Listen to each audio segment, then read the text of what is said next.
Bueno, pues bienvenidos a todos los suscriptores de la revista Marketing Táctico y Estratégico. Ya sabéis que para nosotros siempre es un placer poder daros acceso a la gente que realmente está impactando, a la gente que realmente tiene algo interesante que decir y que está consiguiendo unos resultados espectaculares. ¿Por qué? Porque poder como absorber su cerebro por un momento, ¿sabes? Sería súper genial.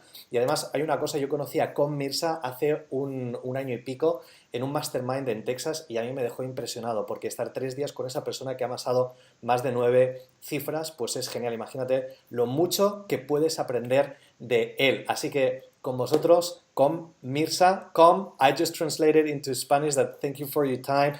Our Spanish audience, I wanted to provide them with an interview because we met like nearly 2 years ago in a mastermind in Texas, and your story, the way that you think, the way that you think about mindset, etc., just blew my mind and helped me personally to grow. That's why I wanted to make an interview so our Spanish audience get also value for that. So I really appreciate your time for that. My pleasure.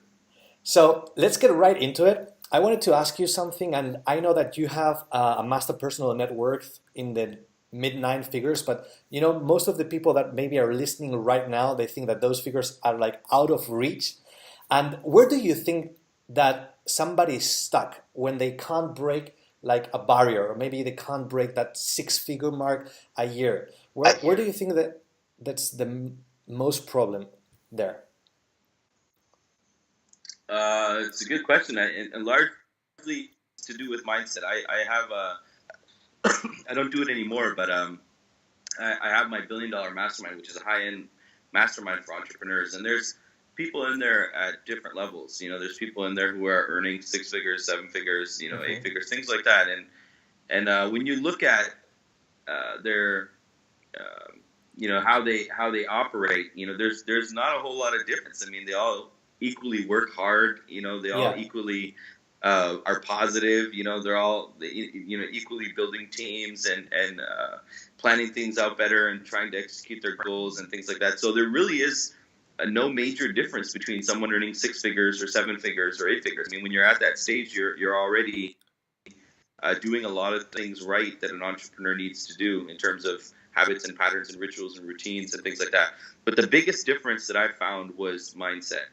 And it's hard to process numbers that are beyond your regular, Yeah. numeric vocabulary, basically, and Yeah. um, when you find an entrepreneur doing 9 figures or 10 figures or 8 figures or whatever, their thinking is just higher. Their quality of thought is at a different level than what most entrepreneurs at a lower level are thinking. So instead of $1,000 problems, they're thinking of $1 million problems, Uh-huh. and that thinking allows them to basically attract higher level opportunities, and more opportunities for them to actually realize a higher potential in themselves as well. So it's the biggest thing I think is mindset, and obviously someone who's stuck and can't get past a certain level, it's largely to do with them being stuck in the mind and not in the body, or not in the business, and as long as their business is, the audience size is big and sell more products and services of their offerings, then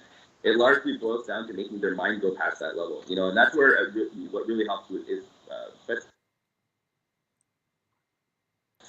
someone who's stuck as a mentor, and when you kind of engage them and learn from their life, and they're even mentoring you a little bit, that really helps you radically overcome that mindset shift, because of full experience, right? There's someone around you who is already doing it at that level that you want to do it at, and that gives you the self-belief that, if that person's doing it, then I can do it too. There's no real big difference.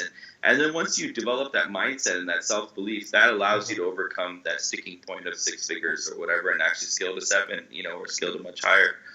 Got it. And if somebody's now thinking, okay, I get it. It's a mindset shift. It's a mindset problem that I have. How do I increase? How do I expand my mindset? You said about mentorship. Is there any other? And if you think back where you were maybe years ago when everything then went okay, I remember you telling me the story, right? That until the ninth company you didn't get to fly, like we say in Spain, right? So how do you Yeah. increase that mindset of an entrepreneur? a lot of it is developed through.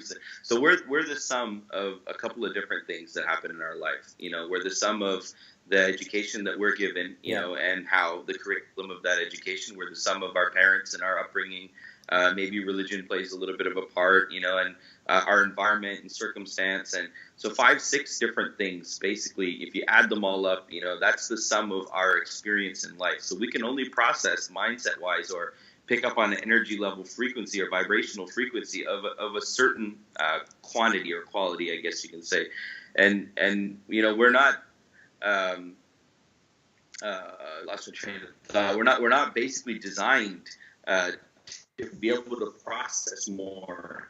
It's just like if I gave someone a winning ticket, the person is going to be like, "Oh, this is amazing! I can spend all the." They're actually faced with the problem mentally, and they have to think about how to do this. They get stuck. They can't surpass it, and they don't want to try to pursue it further, and they just give up.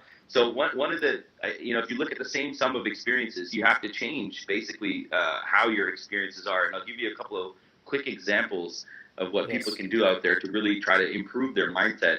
And one is consume as much knowledge and education as you can from books.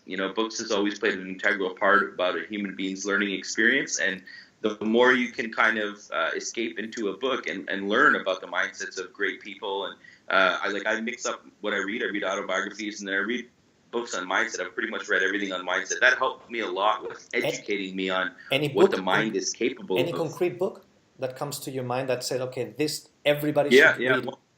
One really good book that I always recommend. There's two, actually. One is Think and Grow Rich from Napoleon Hill. Great book. I'm sure a lot of entrepreneurs have probably read it. Yeah. And the second one is called The Power of the Subconscious Mind. And this book is by a fellow named, I think, Joseph Murphy, Dr. Joseph Murphy. So The Power of the Subconscious Mind and Think and Grow Rich are two great mindset books. It'll really teach you that, how you control your mind is pretty much what you attract in life. So books is a great example. Second is in your environment. You have to surround yourself with people who will encourage, support, and pick you up when you fall, because as an entrepreneur, it happens far too often. We solve some challenges, and then we're faced with 5, 10 more, and we're constantly solving problems in our businesses. And most people, again, they get discouraged, and they basically want to tend to give up and things like that. So when you have a support structure in terms of friends or the people that you surround yourself with, basically your environment, that plays another big part in helping you overcome a lot of the challenges. Most of the time, our environment is our friends and family, our first degree of separation. And they're just waiting to bash our dream, and they're just waiting to bash our hopes. And, we tell them we want to do something big and they think we're crazy and stuff like that. So you kind of have to build another support network outside of your immediate friends and family, something that you can lean on even when your friends and family are pressuring you and judging you and things like that. And that'll help a lot. So what I found really good is joining a mastermind. Joining masterminds will help you radically have that shift in your mindset. So books, environment, basically the people that you're surrounded around, masterminds really help a lot. And then the fourth thing is a mentor. So once you have all of these things in place, a mentor really draws out the potential that you have inside of you, and when you find the right mentor who believes in you and believes in what you're capable of, that really, really pushes you to try to perform at a higher level so that you can realize some of that potential. You think, why does this guy believe in me? He must be crazy. Like, what does he see that I don't see? Yeah. And especially if the mentor is more successful, that really makes the person go, this guy either is crazy and stupid or he sees some potential in me. So maybe there is some potential and maybe I can, do something to realize its potential. Yeah, because sometimes you have to believe what others believe in you or see in you. Yeah. Exactly. So, very important. So, as a resume, books, biography, very important. Eliminate toxic people. New environment is very important. Mastermind and get a mentor. Excellent. I remember when you were talking these 3 days in the mastermind where we get to know each other, you were talking about some investing strategies. You're investing in many companies. I'm not sure if you have like over 40 companies right now, or maybe it's over 40. I'm not sure. But no, We got 34. 34. Okay, 34. So Yeah. nearly 40. The thing is, you've invested a lot. What is the most profound realization you had after investing in so many projects in so many companies? Oh man, there was a couple of realizations, you know, and I was really fortunate on my first investment. I got lucky and I made a lot of money, and then after that, I lost millions of dollars investing because I thought it was easy, and I thought there wasn't a lot of due diligence involved in it. But a couple of realizations were, one is that I could have invested a lot earlier, as an example. So you should always start as soon as you can, even before you think you can. You should adjust your life to try to invest. So you take 10-15% of your income of the money that you're making, even if you can't pay your bills. If you set that money aside to invest, you still need to treat it as a priority, just like you're paying your bills, or just like where do you put it? In like a savings account? Yeah. So what the easiest thing to do is you basically go to your bank, you ask them to set up an account that has the lowest monthly fees possible. So traditionally, we're designed and trained and conditioned to set up a checking and a savings account. Yeah. And you set up a checking account and savings account, and we use them for the checking and savings purposes. Yeah. But saving isn't really a good word, because when you save, you tend to save out of fear, and you tend to save for a rainy day when a problem or challenge or something happens, and then you use that money towards that problem or challenge. So it's not money that's ever invested. It's basically designated in the savings category. So you need a third account. And the third account basically is what we call your investment account. If you go to your bank and you say, I want to open up an investment account, they'll try to charge you all this money and deposit all this money and all this stuff. So don't say that. Just say, I want to open up an account with the lowest monthly fees possible, student rate or whatever. And where I don't have access. Yeah, where you don't have access, or you have some disciplined approach to it, and just automatic debit.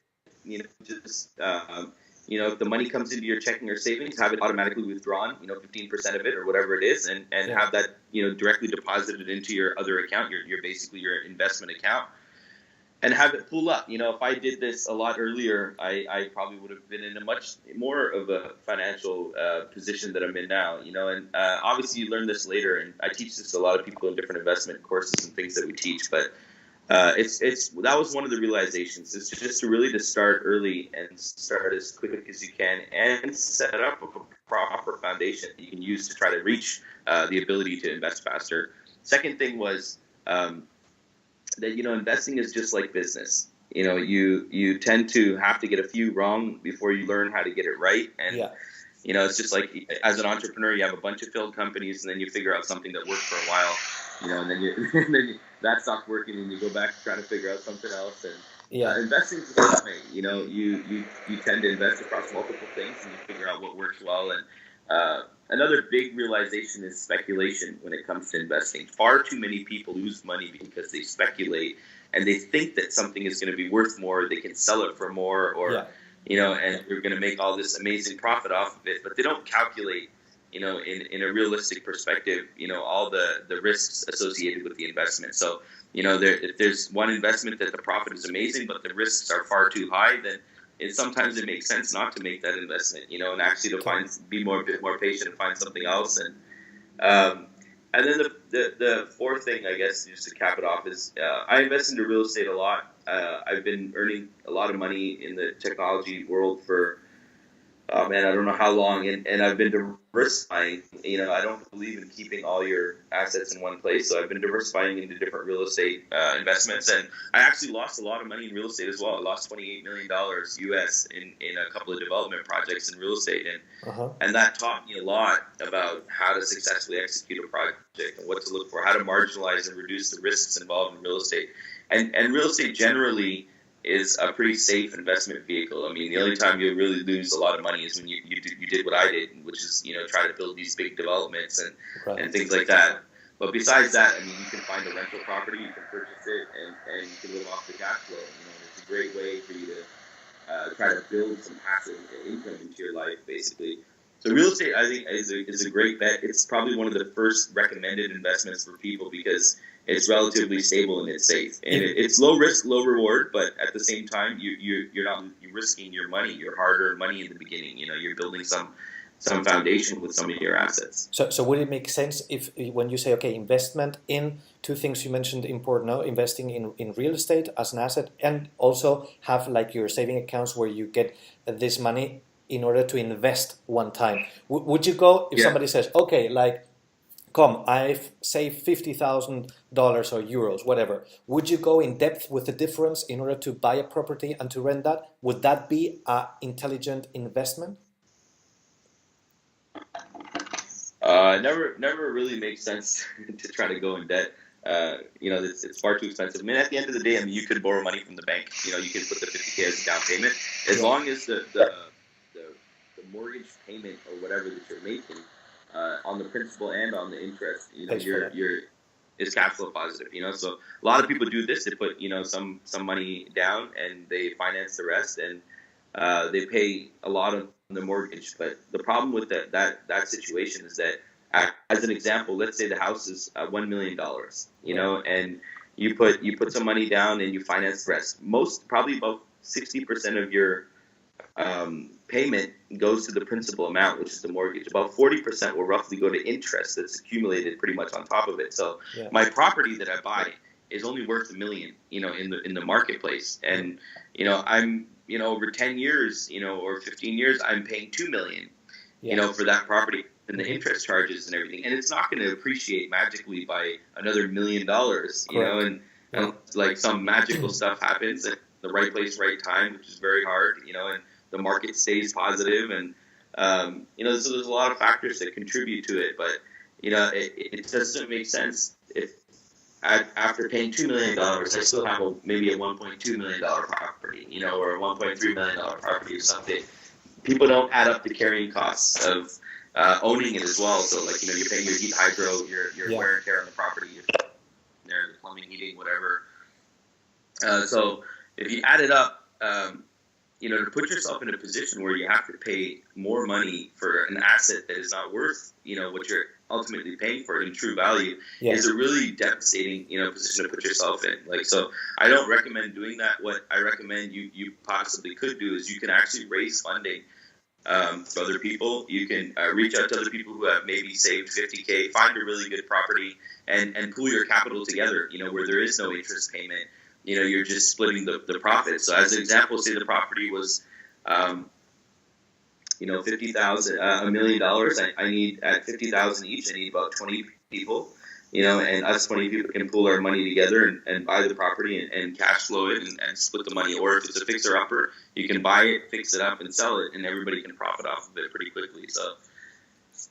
Very cool, very cool. And when you mentioned before 34 companies, managing these 34 companies, I can imagine an entrepreneur with his company making decisions. Sometimes it's like very hard. How do you sharpen your own ability to make quick decisions with that big holding that you have around? Yeah, it's a lot of it comes with experience. You educate yourself a lot. So when you educate yourself a lot, I'll give you an example. Warren Buffett just reading. Bates spends a good portion of his day reading. Mark Zuckerberg reads for 3-4 hours a day. Almost every billionaire spends a lot of time consuming, information. Yeah. And the more information you consume, the easier it is for you to make calculated decisions. So when it comes to making a quick decision, if my head's full of all this information and I'm always processing it, I'm always calculating it, then I'm faced with an opportunity where I have to make a decision. I can analyze it very quickly. Whereas other people, it takes them a very long time to analyze the opportunity because they're not reading as much, they're not using their mind as much, and then they're faced with a big opportunity. They're like, oh my God, I have to weigh all the risks, I have to figure this out, and that really causes sometimes fear-based thinking, sometimes paralysis. So what I try to do is I try to keep my mind sharp all the time. It allows me to analyze opportunities fast and make decisions quick. And I generally follow my gut instinct. So, I'll follow my instinct making a bad decision or a good decision. Most of the time I follow my instinct, it turns out all right. When I don't follow my instinct, it sometimes turns out bad. And the third thing is to surround yourself with some people that you can lean on for counsel. So sometimes I'll ask employees and people who work with me. Sometimes I'll ask business partners. I'm losing the sound now? Now. Okay, now I hear you. Okay. Yeah, I just lost a little bit. The sound was hearing you bad. I was just saying, like, I sometimes ask the people around me. I'll ask employees or partners or staff, or I'll ask a mentor or someone I look up to, and I'll basically pick their brain really quickly on a decision. If I don't feel I can make the decision by myself, or if I'm potentially making a wrong decision, Yeah, then what I'll do is I'll just quickly tap up the people around me and I'll say, hey, I need 2 minutes of your time. What do you think of this? got it. And they'll give me their castle. They'll explain it from how they understand it in their shoes, if they would do it or not, or what risks they see with it, or things like that. And then that helps a little bit in shaping your decisions. Awesome, awesome. And I remember when we were in the mastermind in Texas, and I was seeing you with the phone many times, and sometimes I asked, hey, what are you doing exactly? Are you writing your goals in your phone? And then you said, yeah, I'm writing my goals every day. Now, is that really such important to write your goals every day? It's almost priceless, and if I could put a value on it, it's almost priceless. And I'll explain why. It's because Yes, we please. go through our lives. We step out our door, or even if we go on the internet, we're bombarded by marketing and advertising and things like that. So constantly we're forced to distract our thought and our thought process. Yeah, And we have to look here and think about this and think about that. And with technology and the phone going off every 11 seconds, you're basically constantly forced to think about everything, and sometimes things you don't want to think about, and you're constantly forced to think about all this, and it doesn't give you a chance to center your mind. Think about your goals, and think about your purpose, and think about your dreams, and try to wire the neurons in your brain, to wire the connectivity in your brain, even on a deeper level. So the wiring doesn't, fire. The neurons don't fire the same when I'm thinking about 50 different things. It's like me getting in a taxi and going 50 different directions, yeah, and never ending up where I'm trying to go. So you kind of tend to lose focus, and you need some kind of strong GPS type of link that tells you where the end destination is, and then what's the route or path to get there. And I find writing my goals down, it does that for me. It allows me to align my mindset and center my mindset on who I am and what I'm trying to do. And usually the goals are so big that when you're faced with a small problem or challenge in your day, yeah. in your everyday life, you kind of laugh at it, because you're like, man, as an example, I write down, I will make 10,000 investments. And I write this down every single day. I write it on my goals, and write it when I wake up, and write it when I go to sleep, and stuff like that.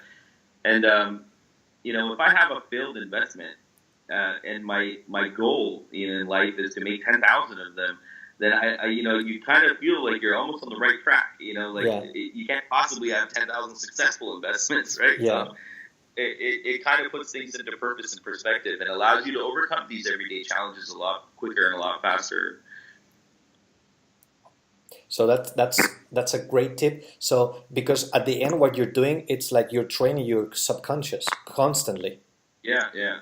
I'm mentally dropping an anchor, almost like a ship drops an anchor into the water to Right. kind of keep it still in the water. Yeah. I'm mentally dropping an anchor, and I'm thinking, I'm stilling my mind, and I'm thinking about my goals and my purpose and my dreams. And the more I write these down, the more I have to focus on them, the more my mind has to sit there and think about them. And the more you do that, the more you use the mind to think about the things that you do want, you attract them, in the same way that we attract the things we don't want. Yeah. Yeah. And what is one of your goals that really motivate you for 2017? My goal has always been to be a billionaire, and I think that's motivating enough. It keeps me working hard every single day and opening more companies and doing more things. But one of the really cool goals was last year we fed 21.5 million people meals. We had a food drive program that we did. And so one of the exciting things, I guess, this year is to try to outdo that goal, to try to do about 30 million people, and give back in different ways. So one of the coolest things, I guess, that keeps me motivated and excited is the more money that I make, and the more consciousness that I get of the world, and the more control I have over my desires and my needs and wants and my discipline and things like that, the better I feel in a position to actually make a difference in the world. And that's a really exciting thing, because when you think about every area of this earth that you can impact, and you think about all the people, and Yeah. you think about, full of so many problems, and I don't believe governments or the media or anyone can do anything about it. I think entrepreneurs are like the only people in the world who, don't have to listen to answer to anybody, and they can actually go out there and spend their money and make a difference in any area of the world that they want. So being in a position where you're a multi-billionaire or you're a billionaire, you can affect change pretty much everywhere. You can drop $1 million and you can radically change an area, or environment, or, the education that people are experiencing. And so it's just one of the coolest things in the world. I think, it's an exciting thing that every day I wake up, I get to chase my dreams. And if I achieve them, I get to have these Superman-like powers where I can make a difference in the world anywhere I'm. Awesome. So it's nice to hear that one of the goals, the biggest goals when you achieve so much, it's at the end giving back, contribution, trying to make the world a better place, helping children. I know that you build schools for them. So maybe it makes you more happy to build a school with $10,000 than to make another million this year or next year, I mean, spending money is a very temporary pleasure, and you can spend money on something and you get the temporary pleasure out of it, and it doesn't last, and eventually it fades, and you don't love the material or object the same as when you first bought it, and eventually just, it's just human, we get bored of things, but when you do something amazing that is kind of legacy driven, or it's really philanthropic, you tend to feel so much better about yourself, and every time you think of it, it's like you're spreading good, and the good is a sustainable good. So it gives you this everlasting satisfaction when you think about it. Like,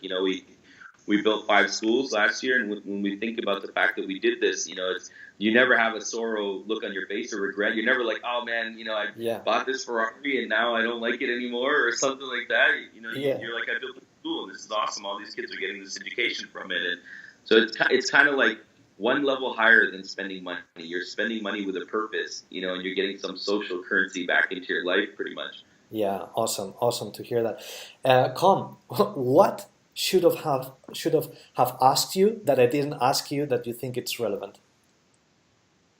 I don't know. You should have asked me how's my Spanish or something like that.